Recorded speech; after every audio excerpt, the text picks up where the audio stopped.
Hey guys, it's Sammy Warrior, the host of the Successful Millennials Podcast. I appreciate you joining in and listening to another episode geared towards proactive and driven millennials born from 1990 to 1997. For those of you who are first-time listeners, welcome. This podcast is specifically geared towards those people born in 1990 to 1997 and are trying to find motivation as well as improve some tactics of how to achieve success in the 5 major categories. I invite you to listen into the journey as I do deep dives, as well as bring in some emerging experts to discuss these categories and our experiences and how to make progress with them. The reason I picked this specific age range is because I wanted to highlight the rise of social media and smartphones technology coming up in the formative years, rather than as an established adult. Myself being a millennial in that age range, I was in high school when social media really took off, as well as the iPhone, and that changed the way we grew up almost. Whereas generations who were born outside of that age range either was too young and was born into it, or they were already an adult and kind of fully developed. So what are these 5 categories? In no specific orders of importance, it's money, happiness, career/purpose, relationships, and that covers intimate, familial, and social, as well as health, and that's physical and mental health.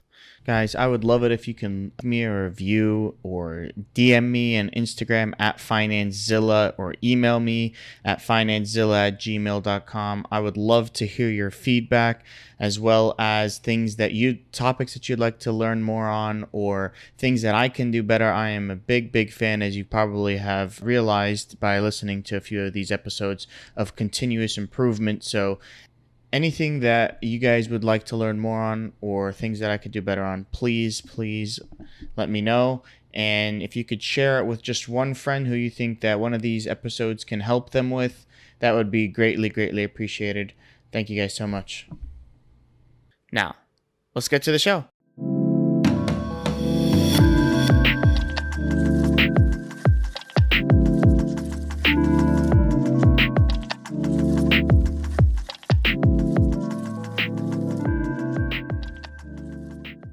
Hey, Brianda, how are you? Good. How are you? I'm doing well.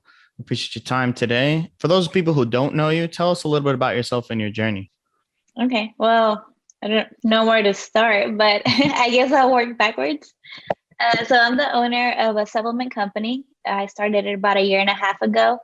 I wanted to create natural supplements. I used to do fitness competitions and I used to do pageantry. So being on stage, I came across a lot of trainers and other athletes or other competitors, and a lot of them were taking supplements that weren't actually good for their health. Mm-hmm. It allowed them to get to where they wanted to be at, look-wise, but sometimes a lot of them would have problems afterwards. And I just wanted to create something that would not only help you achieve your goals, but it was also good for your health. So I started off with collagen, came out with vitamins, recently came out with a natural pre-workout, which I used a different label for the pre-workout, which is black, because you can't tell people, oh, pre-workout is good for you.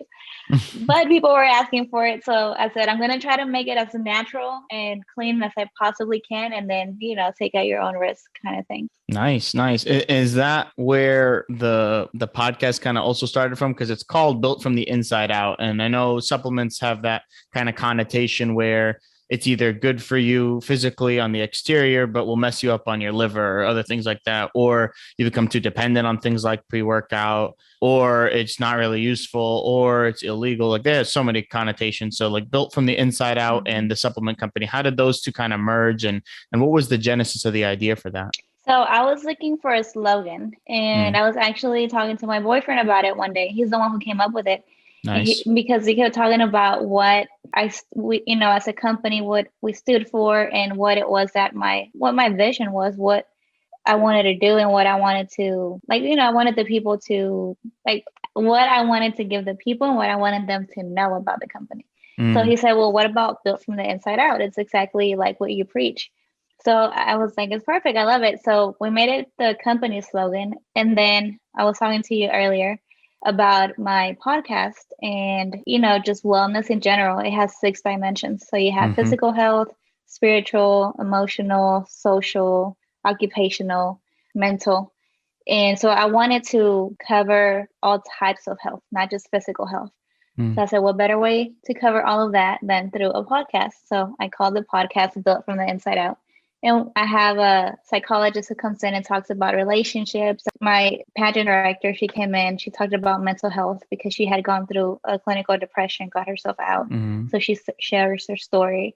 And I just have all types of different professionals. So people who have knowledge in a certain field and have them come in and share whatever knowledge they have with the audience. Yeah, I love that. And obviously this podcast is kind of have a broad range where it focuses on the discipline and money and health and relationships and mental health. So it's definitely similar audiences and similar goals and visions. So I love the message of your podcast, obviously. But you mentioned pageantry and you mentioned like stage competitions, and there's a lot that goes into that. I mean, there's a lot of mental stress that goes on to having to look a certain way and your body image, and how do you overcome that type of, I guess, identification of you don't want to be necessarily only looks, but you have to also be having a good looks for your modeling career. And it's like, I don't know how to balance the two. I would feel uncomfortable going on stage, and I like to work out alone and like in a silent room. So how do you kind of own the room, but also be very fully confident in yourself while you're competing and working out?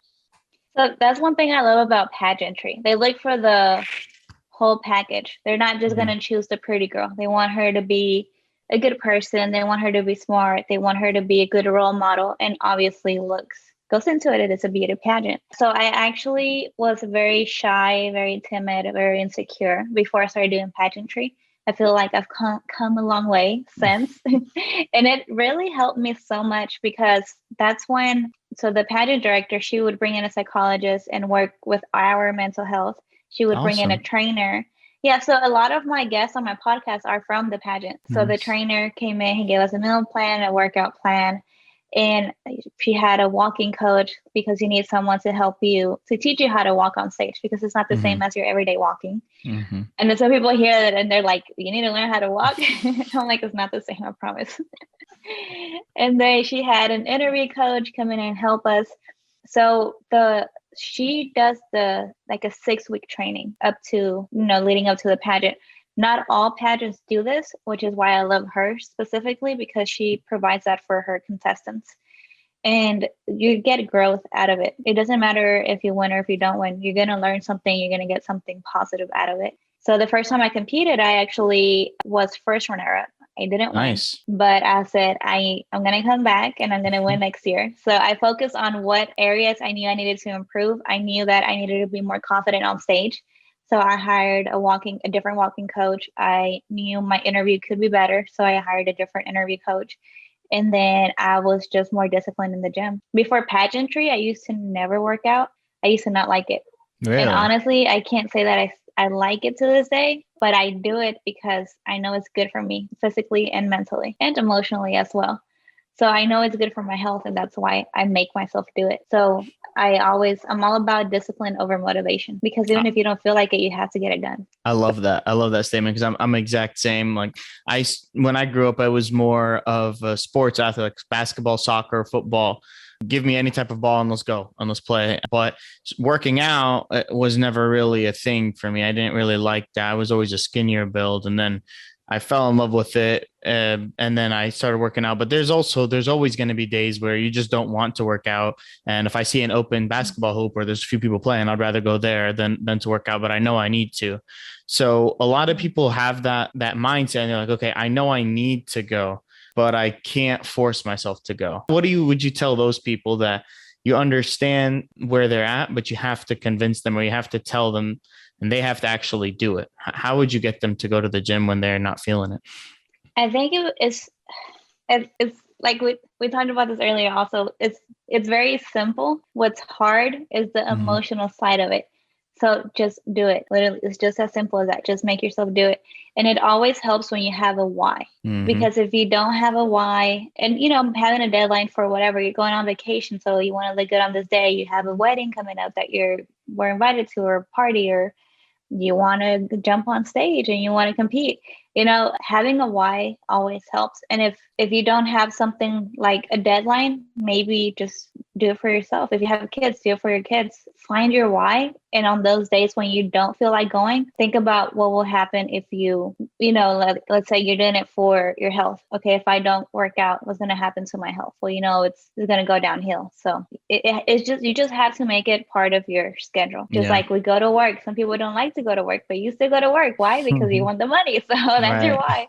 So find your why. Why do you work out and put on your schedule and just make sure you get it done? Yeah, I agree. And it doesn't even have to be something like altruistic or for your kids. Like I got started, and I mentioned it on the podcast, like episode 28, when I was talking about my gym journey. I started because I was going to go to Vegas in 6 months. And that was like, literally, I just want to be in good shape for Vegas. That was the only reason I started working out. And that was 6.5 years ago. And I'm still here working out because along the process, I fell in love with it. But you don't need to fall in love with it in the beginning. In the beginning, you just need a why. You just need something to push you that preferably has a deadline that's close-ish, so that you can have that urgency. And then along the way, you'll get either compliments, you'll either see your body transform, you'll develop a love for it. You just have to stay consistent after that.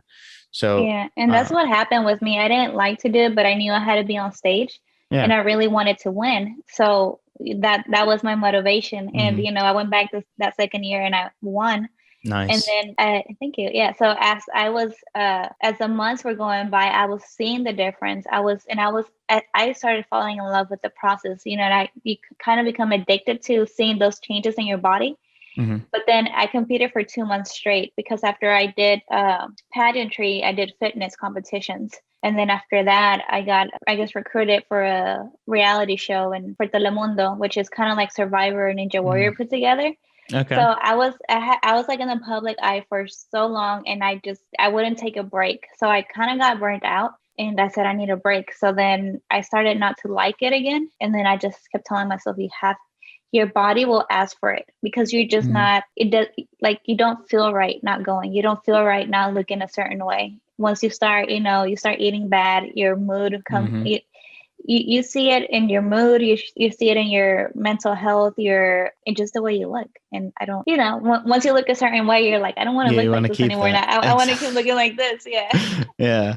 So how did you transition from being in the public eye so much? And now obviously you had been exposed to supplements during your competition phase, I guess, with fellow competitors. And now you're kind of running the supplement company. Was there a gap where you felt, like you said, you stopped loving the process, but kept going, and then you found the supplements and you built up that love again? Or was it a shorter transitionary period? How did you come across those two seemingly way different career paths, if you will? So whenever I was on the show, I came back and I had some personal things happen with my family. So I told them, I was like, I don't want the cameras around. Let me take care of this family situation. So while I was taking care of that, I used to be a safety director before the show. So all this time while I was doing pageantry, fitness competitions, I had my regular job.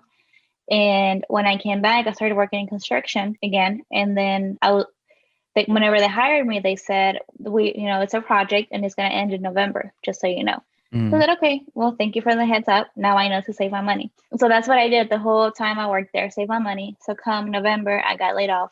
And since I had been doing stuff, I was always busy, whether it was, working and then, doing pageant stuff or modeling stuff or, being on TV or traveling or whatever. I finally was at this point in my life where I had time. So I sat down and I said, okay, I have time and I have the money to do something. What do I want to do? And when I used to compete, girls would come up to me and they would ask me, hey, you should come out with your own protein. And for some reason, they would just always ask me for protein. And I used to be with a supplement company, but it wasn't mine. So I'm like, no, I don't have one of my own, but you can buy this one that I use.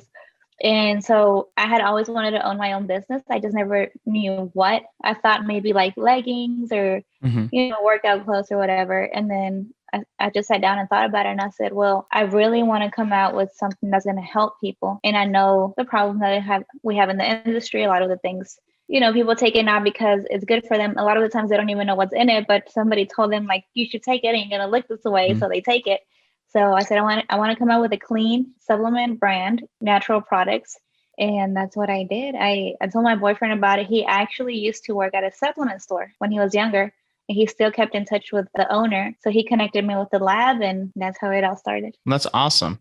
So tell us a little bit about the process it takes to create something natural in a supplement form that's still beneficial. Because there's like vegan protein, and like to me, I use whey protein, and there's a lot of different forms of all the different types of supplements. So how can you create something natural that's both cost effective and beneficial, and still get you the results that you're looking for when you take that supplement? Yeah. So like you said, there's so many things out there that you can create.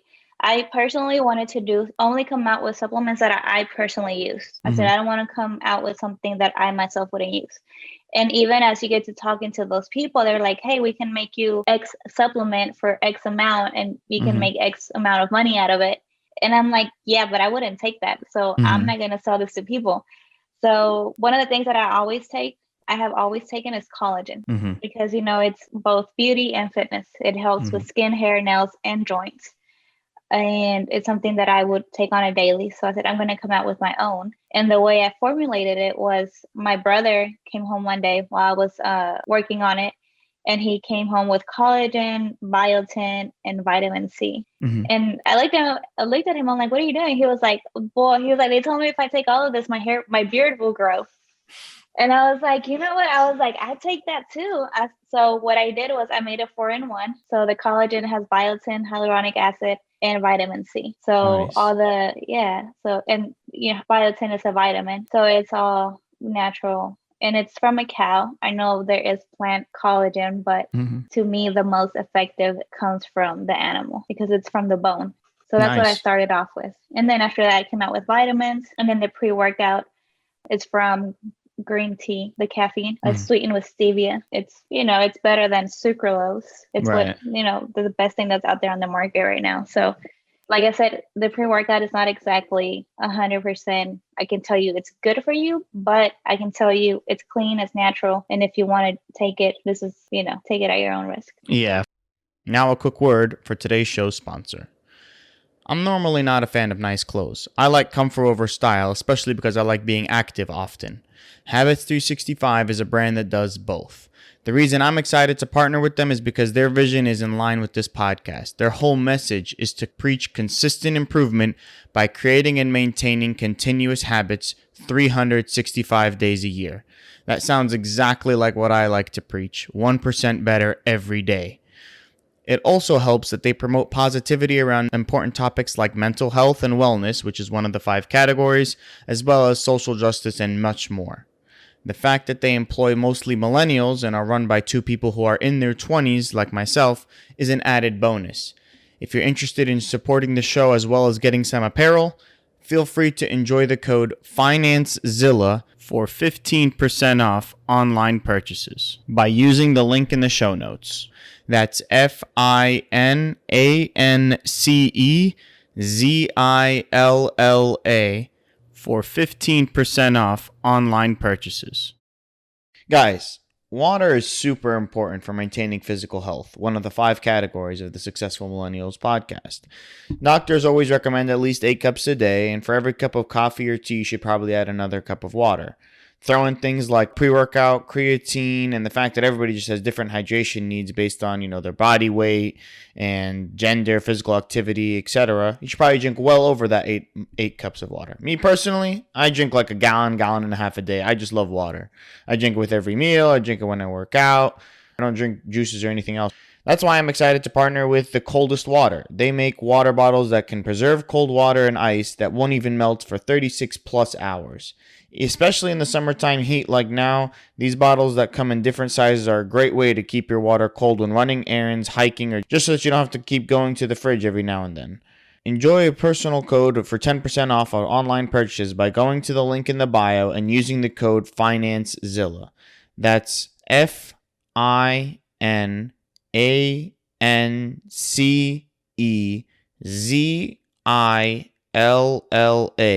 for 10% off online purchases. Now back to the show. For sure. I know a lot of people who need pre-workout to have a good workout. And if you're consuming that every day, every time you work out, it can have a bad toll on you because it is like straight caffeine. So if you're gonna have something more natural, that'd be preferred. I mean, I don't use pre-workout myself, but I highly recommend people to who do take it to be very cautious and use something that are natural, because you're already drinking enough coffee as it is. And that's what I tell them. Like, I'm like, if you're I'm like, don't drink coffee, try not to drink other types of caffeine. Don't take fat burners. You're going to be taking the pre-workout. But, at the end of the day, it's your choice. And my friend, he's like, well, what if I'm doing 2-a-days? And I'm like, well, you can do coffee in the morning and then do the pre-workout at night if that's what you want to do. But I personally do either or. And I usually only do pre-workout on leg day because that's when I know I really need it. So I'll do coffee when I do upper body, and then I'll do pre-workout when I have legs. Okay. So how do you keep disciplined, in fact, where you have to maintain your supplement company and release new products, as well as obviously you're one of the testers because you use it all the time as well and test its effectiveness, plus maintain your current lifestyle. And, obviously that involves a lot of working out and involves all the other stuff that you're doing. So how do you focus on all the spinning plates, if you will, while also maintaining a good mental health state? I know you said that was something that you struggled with recently. Yes, it's not easy. It's not easy because there's so many different things that, and sometimes things just happen. Like today, problems with shipping. That wasn't on my calendar. But I did try to stick to a calendar. If it's not on the calendar, I'm like, let's schedule it for a different day if something comes up. Like, I know I have people who, I still have my personal Instagram and it got a lot of followers from when I was on the show and I used to compete or whatever. So I do have certain sponsors who do certain things for me, whether it's facials, my lashes. So sometimes they'll call me like, hey, or my makeup artist, hey, can you come in today? I need a model. And I'm like, no, I cannot come in today. Give me some time and I'll put it on my calendar. But I will be there for you, but I need to have it on my calendar.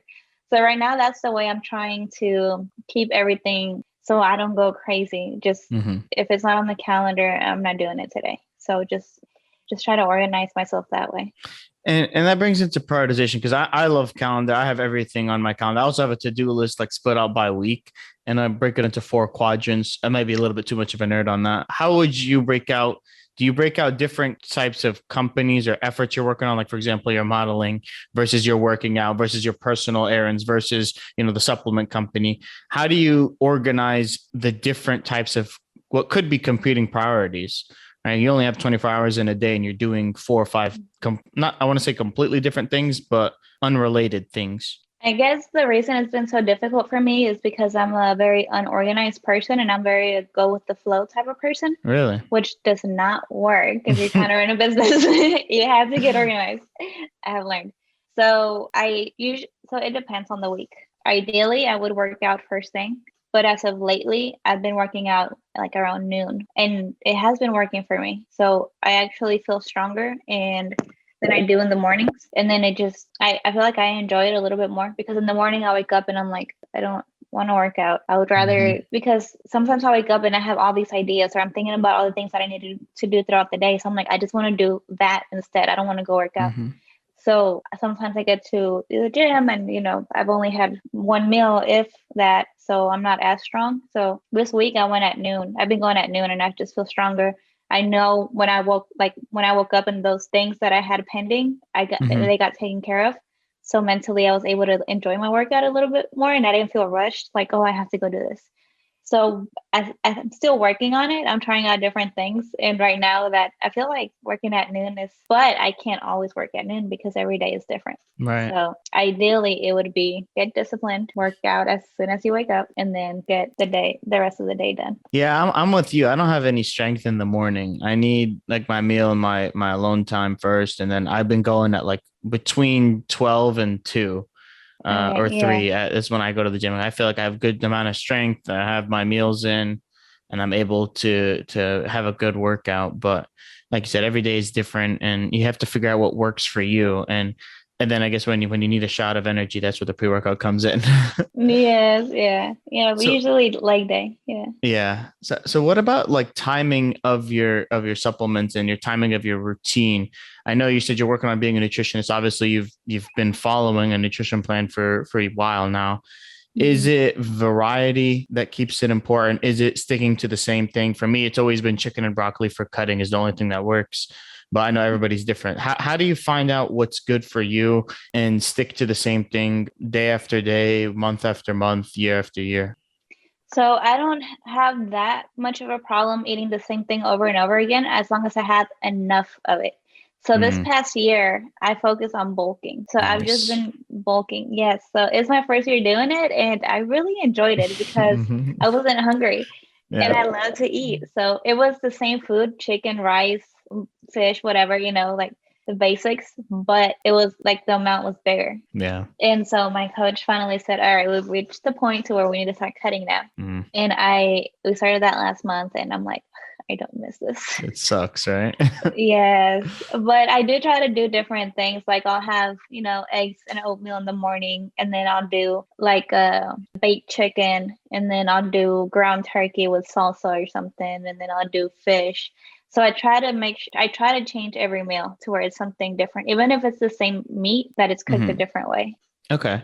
And Yeah, and so, usually just cook big amounts, and then okay. that way, yeah, I just go in the Yeah. fridge and then just measure it, and it's already ready. I don't have to spend a lot of time cooking. That was my next question because I know some people are like, oh, I can't microwave food. And for me, I'm the same way. I meal prep every Sunday and that Mhm. lasts me at least 4 or 5 days and then I'll cook again.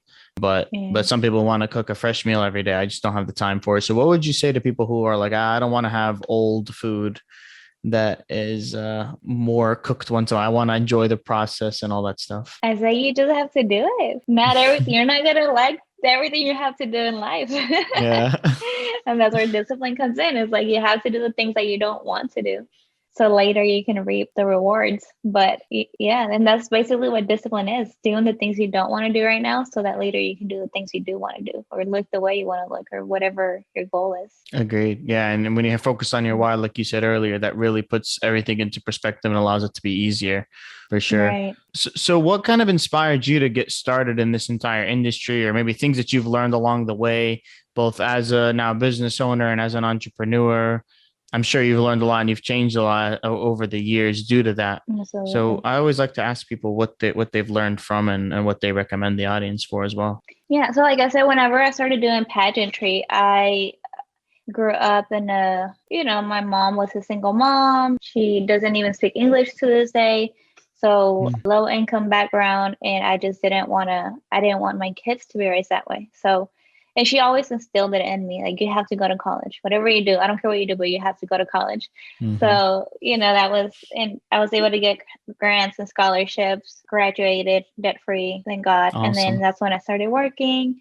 And then I went and got my master's, paid out of pocket. And then I feel like I wasn't doing bad. I was doing good, but I was very negative. I had a very negative mentality. I had low self esteem. I had a lot of things that I needed to work on as a person. Like Mhm. academically, I was doing great, but me personally, I needed work. And I kind of knew that because I was in a toxic relationship at the time. And it's Mm. not that I don't want to say that he wasn't toxic, but I feel like it was more me being toxic because I would try to fight with him or, I just said like just a negative aspect in life. And he would always tell me like, he'll be like, don't be so negative. Like you're so negative. And I was just like, whatever. Like ended the relationship. Things didn't work out. And then that's when I met my pageant director. So I started doing a little bit of modeling. My cousin, she had modeled. She was actually Miss Texas USA in 2017, I think. So she invited Nice. me. She's like, "Hey, I have this event. Do you want to come? They need models." And I was like, "Okay, sure." And then from there, I started doing some photo shoots. It wasn't as big as it is now. On Instagram, everybody does photo shoots. So back Mhm. then, it was like pretty cool because not everybody was doing it yet. So I had met my makeup artist in the like modeling workshop type of thing. Mhm. And he asked me to be his model for the day. And that's where I met my pageant director. She was taking the makeup class and she came out to me. She was like, "Hey, you should do pageantry. We'd love to have you, blah, blah, blah." And I was like, "No, that's not for me." And I didn't want to do it. I was like just the thought of being on stage, it Scary. was just the scariest thing. Yes. Mhm. And I decided went through the breakup. And then at that time is when she started recruiting. So it just like, it was just perfect. It was meant to be, I guess. And so I joined, and she has pictures of when I went for the casting. And she'll compare them to pictures of me now. And she's like, oh my God, look at the difference. Because you can see the low self, like, like you can tell when someone, you can see it in pictures.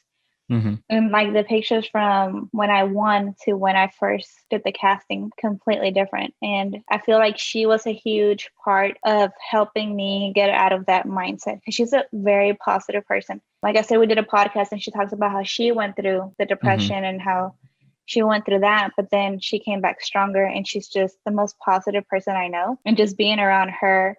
So and to anyone listening, I would say surround yourself with positive people, because if you work on yourself, but you're still surrounded by negativity or toxic people, it's still going to bring you down. So cutting out people who bring you down is very important. And it sounds mean. And there's times when it has to be even your own family members, but you have to do it. And I had to do that with my mom at some point. And now we have a really good relationship because she realized that, she's grown along the way as well. So yeah, I think surrounding yourself with positive people is huge. It opened up my mind to different mentalities and different perspectives, because I came from a certain background, a small town, and everybody thought the same. And then I got into this other world with different kinds of people with different mentalities. And I'm like, oh, maybe it's not that way, or maybe it doesn't have to be that way. Maybe there's a different way of living. So the people you surround with is very important. Yeah. And that's one of the potential benefits of social media, is that you can see that there's another possibility out there for somebody outside of your circle, right? And you can try to get into that circle. So that's awesome that you kind of grew out of that. And where I know a lot of people, or you hear stories about a lot of people, when they go into pageantry or modeling or something like that, they actually lose the confidence that they thought they had because they're comparing to everybody else, where it seems like you kind of gained your confidence throughout the process of that. So I think that's really awesome. Yeah, because I feel like it just depends on how you take it or how you view it. Because to me, I wasn't necessarily comparing myself to the other girls. I was comparing myself to my last year. Right. So I went back and I looked at how I did last year. And then I said, I have to beat that girl. Not I have to beat the girl I'm competing with tomorrow. It has to be the girl who I was a year ago. So if you do that, if you compete with your old self instead of another person, then you're going to win, because you get nothing out of competing with a different person, because you don't know what stage they're on. You don't know what their journey has been. You don't really know what you're comparing yourself to. But if you compare yourself to your old self, you know exactly where that person was. You know exactly, like you can see the improvements, and you can, it's so different. Like, yeah, so I try not to ever compare myself. Yeah, there's plenty of beautiful women out there. There's plenty of smart women. There's plenty of successful women, but what do I get from comparing myself to them? Absolutely nothing. I can use them as inspiration. I can learn from them, but comparing gets you nothing, literally nothing. I agree. Yeah. And I think I was a very competitive person. So it was hard for me to understand that truly until, you start working out, for example. Was for me, like, the weights doesn't care if you had a good day, bad day, if the person next to you just lifted that or not. If you can lift it, that's all that matters. And that's what really brought that into me. It's like, okay, if I did it last week, or if I almost got it last week, I'm going to get it this week, or next week I'm going to get it. And then it's like you're comparing yourself to versions of yourself rather than the super jack dude who just lifted that and competed. So it's like, it definitely helps with your competitive spirit, in my opinion, as well. So for those who want to get some of your supplements from BCN, or follow you in your journey a little bit more, where can they find you, Brianda? Yeah, so they can go to www.bcnsubs.com, and then our Instagram is BCN Supplements. Awesome. And obviously you're the host of the Built from the Inside Out podcast. Yes. So I'll have that in the show notes as well. Any parting tips, if somebody can only put together one tip from this episode before they go on with their day or finish their errands or whatever they're doing while listening to it, what would that one tip be? I would say to focus on the 6 dimensions of wellness. Like, I can't emphasize how important that is. I was talking to a friend about this the other day, actually, and I told her there's days where I'm feeling down and I sit down and think about the 6 dimensions, and I'm like, where did I fail, or where am I lacking? And usually when you learn to identify that, it would help. So physical, get out there, do some kind of exercise. Even if you don't like going to the gym, go for a walk, go for a run, go play a sport. But be active, work on your mental health, whatever that may look like to you. Maybe going to therapy, maybe journaling, maybe just spending a few minutes in the morning by yourself, whatever that looks like to you. Spiritual, whatever it is you believe in, make sure that you're connecting with the, I know some people don't believe in don't have a spiritual side or don't believe in, don't have a religion, but I feel like it's important. Whatever spiritual means to you, work on it. Occupational, whatever it is that you're doing for a living, make sure you feel like it has a purpose or it gives you a purpose. Social, make sure that you're taking the time to meet with people face to face, that you're having those real interactions. I know a lot of it is virtual now, but it's so important to have that connection, whether it's with a friend or a family member. And what's the last one? What did I say? Mental, physical, social, occupational, spiritual, emotional, whatever that may look like to you. Nice. Well, I appreciate that. And definitely have all the links in the show notes. I really appreciate this conversation, Brianda. And I hope people can achieve all 6 of those categories. That's literally the circle of life. I think it should be on every person's poster, and they should definitely work on that every day. Yeah, absolutely. I feel like it's so important to make sure that you're not lacking in any of them. Just keep a balance. I'm all about balance. Well, thanks, Brianda. That concludes another episode of the Successful Millennials Podcast. I'd love to hear your thoughts on this episode and which tip or trick you picked up on that you'll implement after listening to today's episode. Please don't forget to leave a like or subscribe on whichever podcast streaming platform you're listening to right now. Obviously, we're on all of them. And let me know what topics you'd like to learn more on or ask a guest on. And my email is going to be in the show notes. It's financezilla@gmail.com. That's the best way to reach out to me. If you have Instagram and you prefer to reach out there, I'm also quite active and I'll respond to DMs. It is at financezilla. Again, both of those will be in the show notes. Now, if you're wondering on how I got to where I'm at, where I was able to retire from corporate and kind of do this as well as invest and trade in the stock market, and you would like to learn more, kind of take control of your finances and therefore take control of your life and being able to do what you want to do, being financially independent, reach out to me via either of those ways and ask for that 30-minute free strategy consultation session. The link again will be in the show notes for that, and we can talk about how to live the life you want to live and make money doing it, as well as be comfortable and happy. That's, I think, the goal of everything. That's the reason why I started this podcast and why I do this consulting business. So reach out, let me know if I can help, and apply via the link in the show notes. Until then, talk to you guys next week.